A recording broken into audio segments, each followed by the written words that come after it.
ভাঙাচোরা স্টেডিয়াম, যেন যুদ্ধ বিধ্বস্ত ময়দান। লাহোর, করাচি, রাওয়ালপিন্ডি, চ্যাম্পিয়ন্স ট্রফির 3 ভেন্যুই নাকি টাইম মতো প্রস্তুত হয়নি। ইনিয়ে বিনিয়ে ভারত, এমনকি খোদ পাকিস্তানের অনেক গণমাধ্যমই প্রশ্ন তুলেছিল পাকিস্তানের হোস্ট রাইট নিয়ে। গুঞ্জন উঠেছিল পাকিস্তানে চ্যাম্পিয়ন্স ট্রফি নাও হতে পারে। তবে পাকিস্তান ক্রিকেট বোর্ড এবার সেই সমালোচকদের মুখ একদম বন্ধ করে দিয়েছে।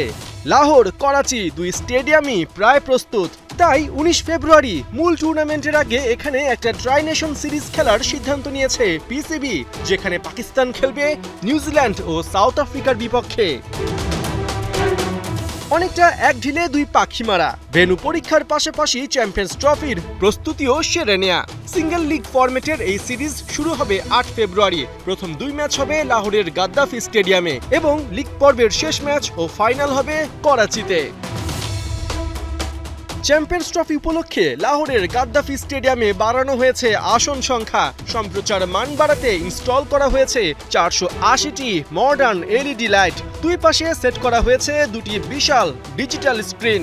পাকিস্তানের সংস্কৃতিকে তুলে ধরতে ক্রিকেটার ও অফিসিয়ালদের জন্য হসপিটালিটি বক্সের নির্মাণ কাজও শেষের পথে।